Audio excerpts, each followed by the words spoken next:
यह मत कहो कि जग में कर सकता क्या अकेला, लाखों में वार करता एक सूरमा अकेला। यह मत कहो कि जग में कर सकता क्या अकेला, लाखों में वार करता एक सूरमा अकेला। आकाश में करोड़ों तारे हैं टिमटिमाते, अंधकार जग कहरता एक चंद्रमा अकेला। आकाश में करोड़ों तारे हैं टिमटिमाते, अंधकार जग कहरता एक चंद्रमा अकेला। ये मत कहो कि जग में कर सकता क्या अकेला, लाखों में वार करता एक सूरमा अकेला।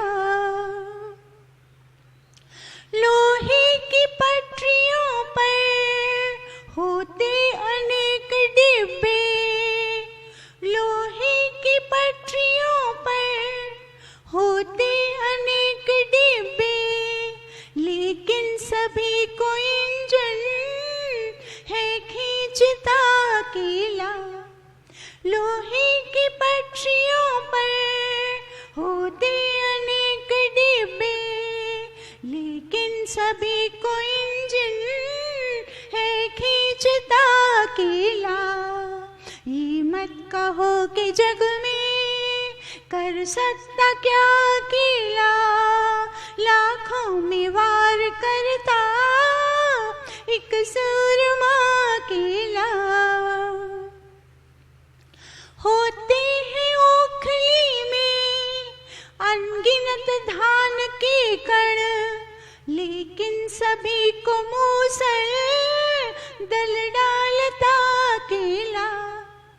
होते हैं ओखली में अनगिनत धान के कण, लेकिन सभी को मूसल दल डालता अकेला।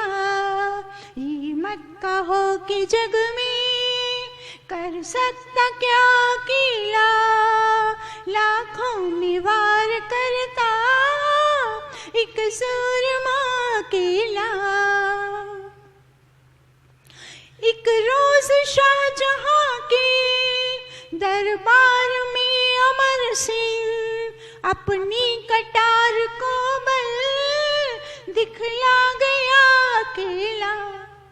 एक रोज शाहजहां के दरबार में अमर सिंह अपनी कटार का बल दिखला गया अकेला।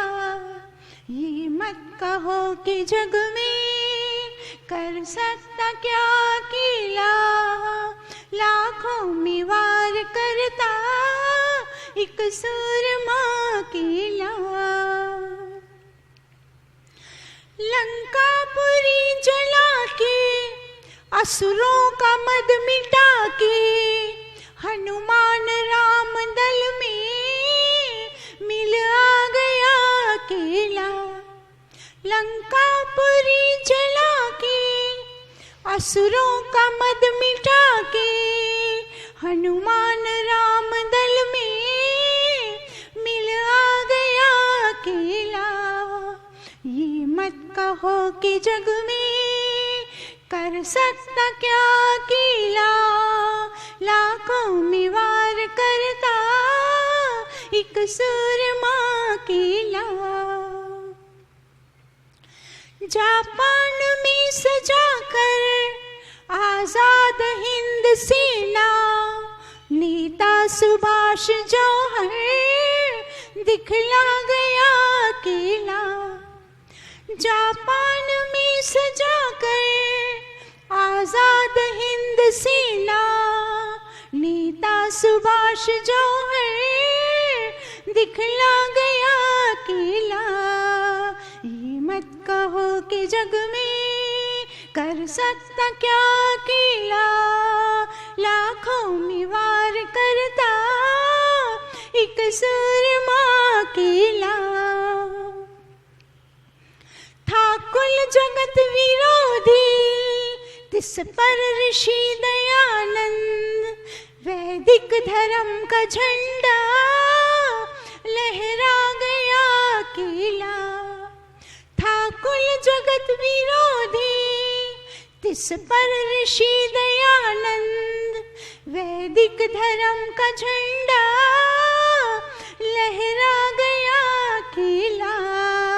ये मत कहो कि जग में कर सकता क्या अकेला, लाखों में वार करता एक सूरमा अकेला।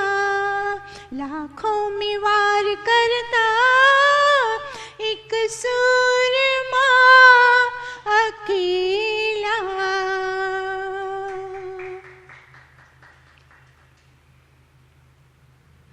कितना सुंदर भजन, साहस, इतना साहस दिलाने वाला। देखिए ये जो हमारा जीवन है ना, मनुष्य का जीवन, उस जीवन में विभिन्न प्रकार के संघर्ष होते हैं, विभिन्न प्रकार के, अनेक अनेक प्रकार के, किसी को सबके संघर्ष विभिन्न अलग, और सबको अपने अपने संघर्षों से जूझना ही पड़ता है, और सबको अपनी लड़ाइयाँ स्वयं लड़नी पड़ती है अकेला।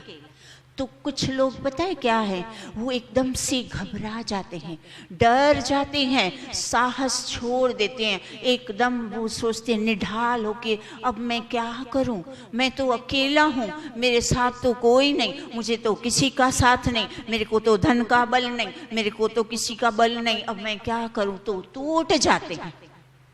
तो हमें ये भजन, देखिए भजन भी अनेक प्रकार के रस, तो ये आज का भजन वीर रस, एकदम साहस, हमें हमारे अंदर साहस फूंक देता है।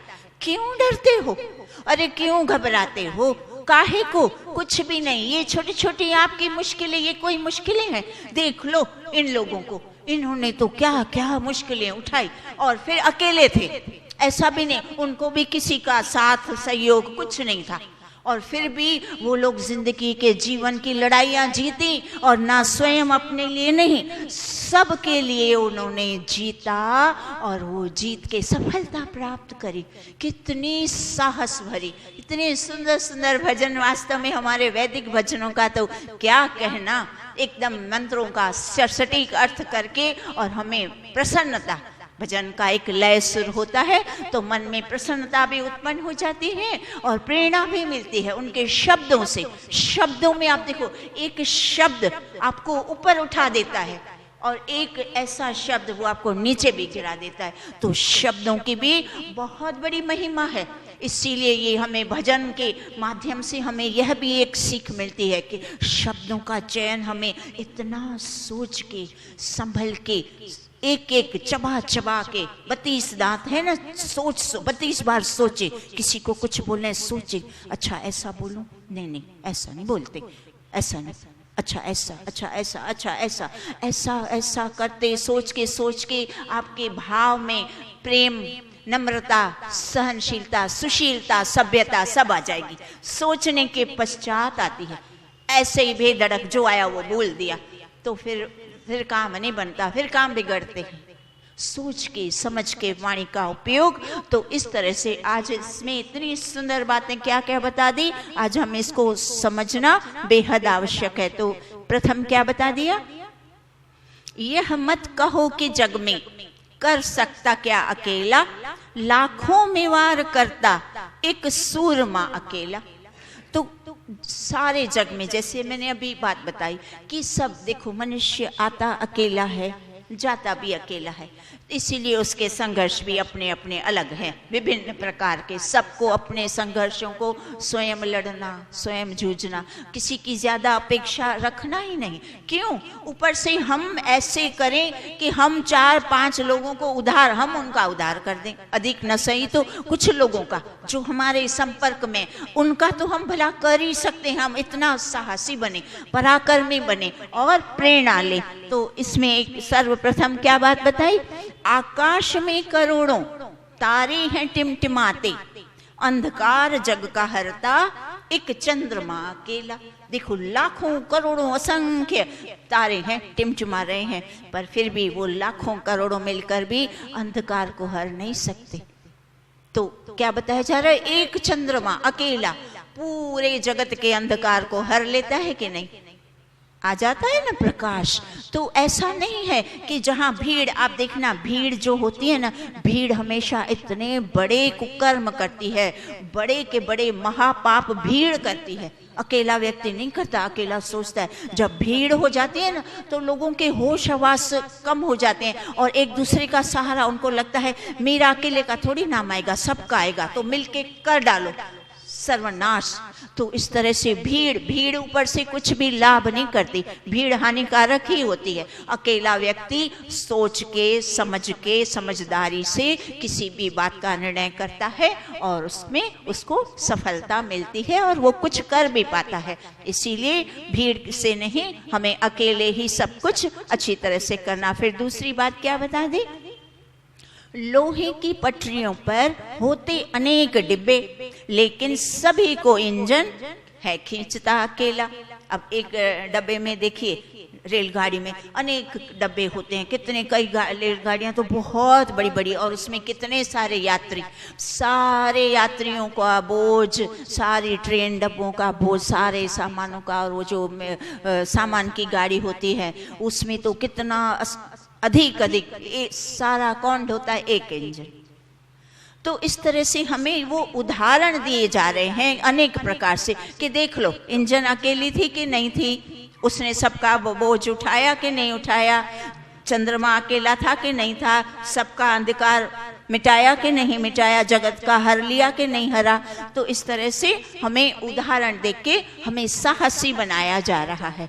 फिर तीसरी बात, बैठ जाएं, बातें मत करें बहन जी, बैठ जाएं। फिर तीसरी बात क्या बताई, होते हैं ओखली में अनगिनत धान के कण, लेकिन सभी को मूसल दल डालता अकेला। ओखली में कितने सारे अनगिनत कण होते हैं ना, धान के दाने होते हैं, वो तो मूसल क्या एक ही तो होता है, दे धनाधन दे दे दे दे, सबको पीस के आटा बना देता है कि नहीं। ये है शूरता, ये है वीरता। तो इस तरह से शूरवीर बन के हमें सारे, और हमें क्या दलना है, हमें किसको डलना है, हमारी मुश्किलों को। जितनी भी मुश्किलें हमारे जीवन में आए, बस यूं मुसल से दल डालो, मन का मुसल बना के, हिम्मत लगा के, क्या मुश्किल तू मेरे सामने क्या आएगी, ये मैं तेरा खात्मा कर देता हूँ।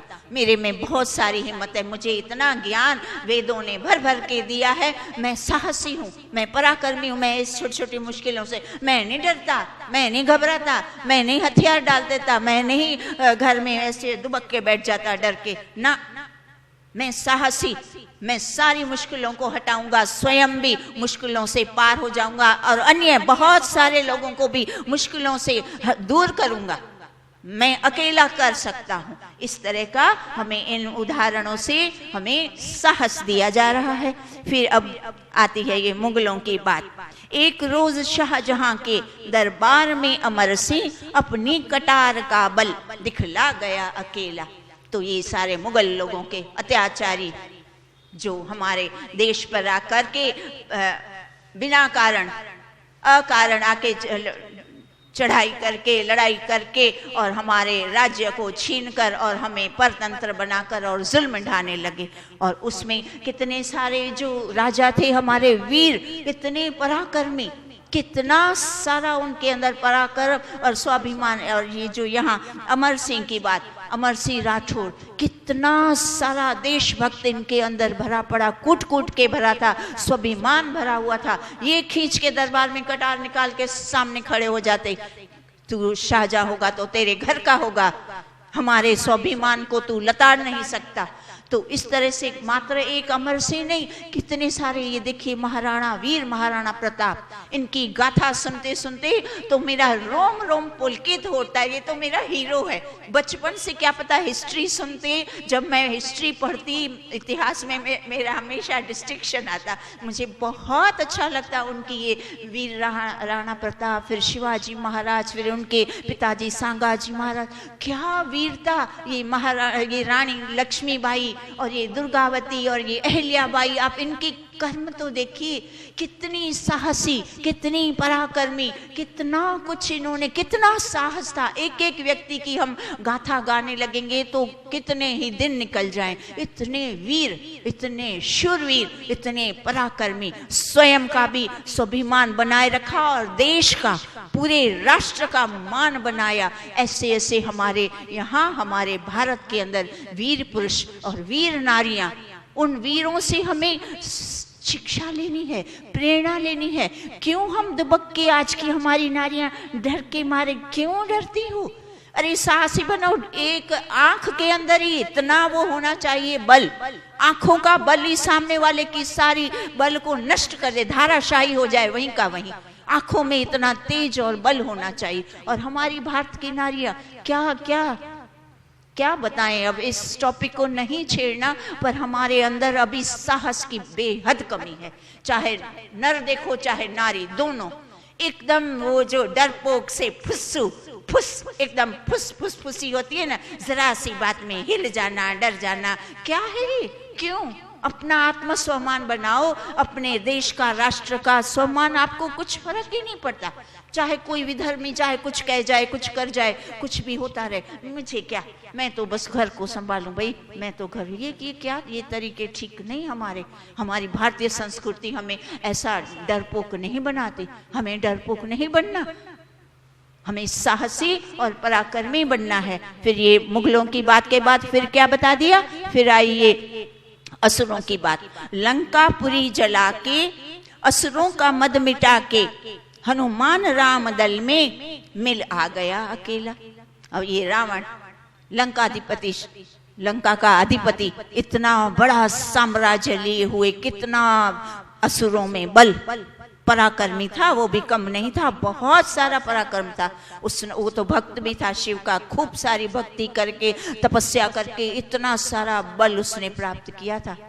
और वहां देखो एक अकेला हमारा वीर हनुमान, कैसा वीर हनुमान हमारा महापराक्रमी, ऐसे असुरों के, उनके देश में जाकर, उनके सारा देश उनका, और एक अकेला हनुमान। आप सोचो क्या वीरता, क्या पराक्रम था, क्या कैसा उनको पाठ पढ़ाया। आधी लंका जला दी, उनके सारे हौसले पस्त कर दिए, सब डर गए, घबरा गए, सब ने रावण को समझाना शुरू कर दिया, भैया छोड़, किससे पंगा ले रहा है?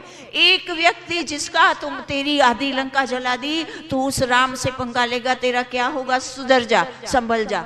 उसकी पत्नी बोलो, उसके पिता बोलो, उसके भाई बोलो, उसका एक एक मंत्री बोलो, किसी ने उसको समझाने में कसर नहीं छोड़ी।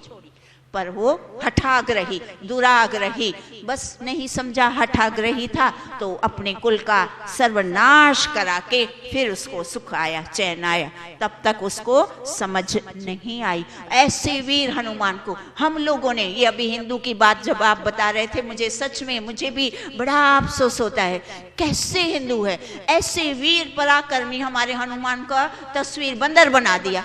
अरे नालायको, ये इतना वीर पराक्रमी, कैसा संस्कृत के व्याकरण का महापंडित, इतना महापंडित था कि मैं क्या बताऊं, बहुत सारी विद्या उसमें, इतना सारा साहस, पराक्रम, समझदारी, इतना सब कुछ होते ही उस एक इतने पराक्रमी व्यक्ति, मनुष्य को बोलते हैं कि तो बंदर, हनुमान तो बंदर था। अरे वानर तो वो प्रजाति है, जो वनों में रहते हैं उनको वानर, वो जाति का नाम है, और उस जाति के नाम का अर्थ वानर मतलब बंदर बना दिया। बताइए इनकी बुद्धि को क्या कहें। हमारे ही इतने पराक्रमी, हमारे ही वीर पुरुषों को ऐसी दुर्दशा स्वयं बनाते हैं, फिर दूसरे क्यों नहीं बनाएंगे? दूसरे क्यों कसर छोड़ेंगे? हमारी खिल्ली क्यों नहीं उड़ाएंगे? उड़ाएंगे कि नहीं उड़ाएंगे? हम स्वयं अपने पैर पे हमने कुल्हाड़ी मारी, अभी तक भी हम जाग नहीं रहे, कितने युगों युगों से मार खाते आ रहे हैं, कभी मुगलों का, कभी मुसलमानों का, कभी अंग्रेजों का, कभी इसका, कभी उसका, फिर भी हम मार खाने की आदत पड़ गई है। मार खाएंगे, अपनी पत्नियों बेटियों की इज्जत लुटवाएंगे, सब करेंगे, पर हम पराक्रमी नहीं बनेंगे, हम साहसी नहीं बनेंगे, हम समझदार एकजुट होके एकता नहीं बनाएंगे ना, ये हम नहीं करेंगे। ये है हमारा हाल। तो आगे क्या बता दिया? जापान में सजाकर आजाद हिंद सेना नेता सुभाष जौहर दिखला गया अकेला। फिर अभी अंग्रेजों की देखो बात आई, अंग्रेजों ने भी कम जुल्म नहीं ढाए, क्या क्या क्या कुछ नहीं किया हमारे देश में, क्या क्या किया उसकी भी गाथा बड़ी लंबी, और हमने कुछ कुछ तो काफी बार हम सुनते ही रहते हैं। तो उस ऐसे समय में जापान, दूसरे देश में जाकर हमारे वीर नेता, महान क्रांतिकारी नेताजी सुभाष चंद्र बोस, वहां जाके हिंद सेना अपनी अलग से बनाना क्या आसान काम है? एक अकेला गया था ना, अकेले ने परदेश में जाकर सेना को बनाना क्या सरल काम है? इतने अच्छे अच्छे काम, और बाद में उनका हमने क्या हश्र बनाया, क्या हश्र बनाया हमने उनको, तो हमने अपराधी घोषित कर दिया। बेचारे को कभी कोई मान सम्मान या कुछ भी देना, ऐसे तो हमारे लक्षणों का हम क्या कहें कि बस आप सब समझदार हैं, थोड़ी सी बात में समझ जाए क्या क्या दुर्गति बनाई है हमने सच्चे वीरों की, महापुरुषों की, जितने भी अच्छे अच्छे, चाहे वो क्रांतिकारी हैं, चाहे हमारे भगत हैं, चाहे हमारे सच्चे भगत हों, सबकी हमने दुर्दशा बना दी है। और फिर अंत में हमारे जिसने आर्य समाज बना दिया, अंत में उनकी बात बता दी। क्या बता दिया? था कुल जगत विरोधी, तिस पर ऋषि दयानंद, वैदिक धर्म का झंडा लहरा गया अकेला। अब हमारे महर्षि दयानंद सरस्वती, उस समय भी क्या हाल था, सारे देश की इतनी अंधकार छाया हुआ था, इतने जबरदस्त घोर अंधकार में अकेला व्यक्ति मशाल लेके उठा, एक की मशाल से उसने सारे जगत को चमका दिया, प्रकाशित कर दिया, बहुत अधिक कार्य किया। महर्षि दयानंद सरस्वती जितना कार्य इस पृथ्वी पर कभी किसी ने नहीं किया। इतने कम समय में कितना कुछ कार्य किया, और वो उसका लाभ हम आज भी ले रहे हैं। इतने इतने अच्छे और बड़े काम, और इतने सुनियोजित योजनाबद्ध, इतनी सुंदर योजना से कार्य किया कि आज भी ताउम्र हमेशा जब तक ये सृष्टि रहेगी, इस महर्षि दयानंद के कार्य कभी कम ही नहीं होंगे, खत्म ही नहीं होंगे। क्यों? क्योंकि उन्होंने योजना ही ऐसी बनाई, आर्य समाज की स्थापना ऐसी कर दी जहां हमेशा लोग आके जुड़ते रहेंगे और हमारे वेदों का ज्ञान भी प्राप्त करेंगे और राष्ट्र की भी रक्षा करते रहेंगे। तो इस तरह से हमारे वीरों की गाथा, अब ये जितने वीरों की गाथा भजन में हमने सुनी, सब अकेले थे कि नहीं थे? फिर हम क्यों रोना रोते हैं जब हम अकेलों से क्या होगा, हमारे आर्य समाज में कुछ नहीं हो सकता, हम तो इतने ही हैं, हम तो 3 हैं, हम तो ये है, हम तो, अरे क्यों नहीं हो अकेले? हम सब साथ हैं, आप सबको साथ लो ना। वो साथ जोड़ने के थोड़ी थोड़ी युक्तियां, योजनाएं वो बनानी पड़ती है, वो बनाए। और कोई अकेला नहीं होता, जब अकेला सत्य पे खड़ा होता है ना, तो आप देखना फिर सब उसके साथ जुड़ जाते हैं। बस सत्य होना चाहिए हमारे अंदर, सत्य, न्याय, प्रेम, बस ये तो 2-4 गुण हमने अपने अंदर प्रतिष्ठित कर दिए। फिर आप देखना कभी आप अकेले नहीं रहोगे। आप अकेले चालू तो करोगे, पर फिर आपको लाखों लोग आपके साथ जुड़ जाएंगे, तो फिर वो आपका ये सफलता हुई कि नहीं? वो सफलता का सहरा, फिर वो इतिहास जो रचने वाला होता है ना अकेला, उसके सिर पर सहरा बांधा दिया जाता है। देखो इन अकेलों ने जिन्होंने किया, उनकी गाथा हम आज तक इतिहास में सुनहरे अक्षरों में लिखी गई है कि नहीं? हम कितने गदगद होकर प्रेम से गाते भी हैं, सुनते भी हैं, कितना आनंद प्राप्त होता है कि नहीं?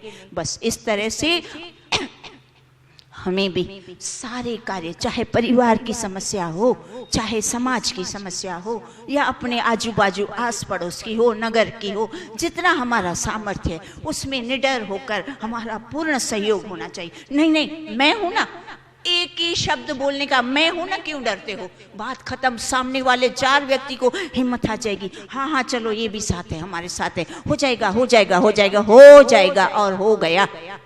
हो जाएगा और हो गया, हो जाता है।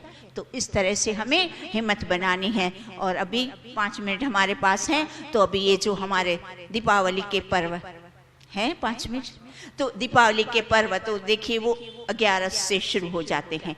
तो अब 11, अब हमारा जो देश है, ऋषि मुनियों ने पर्वों का देश, बहुत सारे पर्व मनाने की परंपरा चलाई।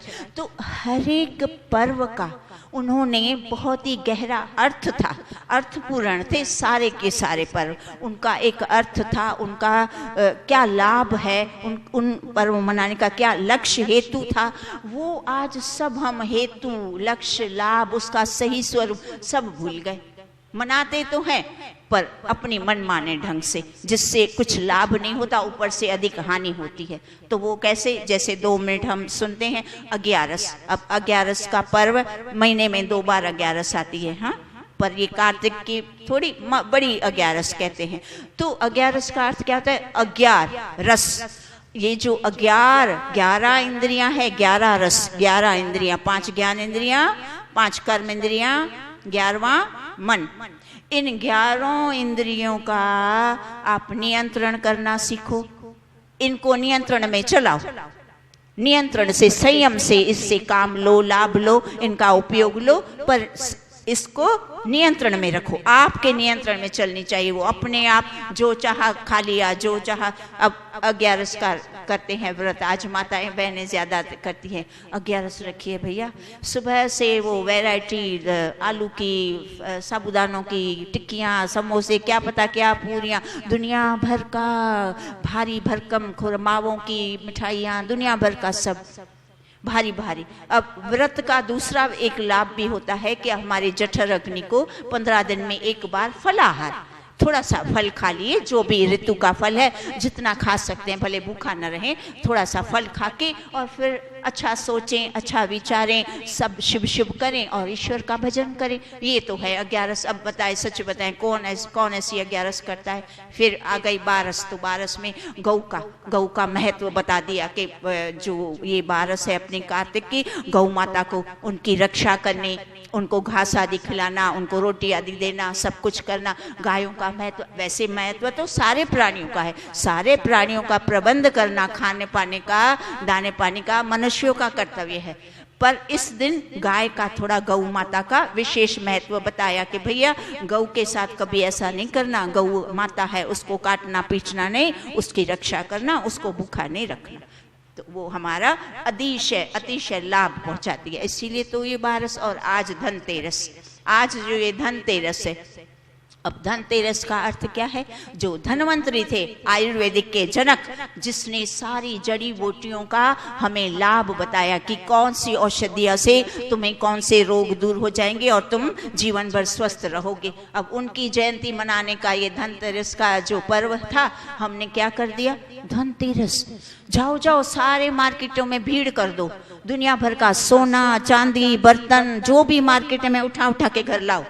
भले चाहिए कि नहीं चाहिए, आवश्यकता नहीं है, फिर भी लाओ। क्यों? क्योंकि नहीं तो फिर लक्ष्मी माता नाराज हो जाएगी। तो इसीलिए तो लाना तो पड़ेगा, धनतेरस से तो लाना पड़ेगा। तो ऊपर से देखो क्या हो गया, अनावश्यक परिग्रह दोष आ गया ना, परिग्रह, चारों ओर से हम दोष में आ गए ना। चाहिए न चाहिए तो भी खरीदो, खरीदारी करो। वो घर की नारियां बस पुरुषों का लोई पी जाएगी कि बस लाना है, इसने सोना लिया मुझे भी सोना लेना, इसने चांदी ली मुझे भी ये भी चाहिए। तो इस तरह की जो गलत परंपराएं, अर्थ, सही अर्थ क्या था कि भाई जो अंग्रेजी एलोपैथिक दवाओं के ऊपर आप लोग निर्भर हो गए हो, वो मत करो। ये आयुर्वेदिक, ये धन मनाने का, धनतेरस का यही है कि धन्वंतरी जी ने हमारे लिए कितनी सारी जड़ी बूटियां, औषधियां बनाई है, जो इनका उल्लेख किया, उसकी ओर लौटो। तो वो जो उसका सही अर्थ था, आज बताओ किसको पता है? ये किसी को नहीं पता, बस बाजार से चीजें खरीदना उतना ही पता है। तो इस तरह से हमने क्या किया, सारे पर्वों का स्वरूप ही बदल दिया। क्यों? क्योंकि हमें ज्ञान ही नहीं। तो ज्ञान कहाँ मिलता है? जहाँ ज्ञान मिलता है वहां तो हमें आना नहीं।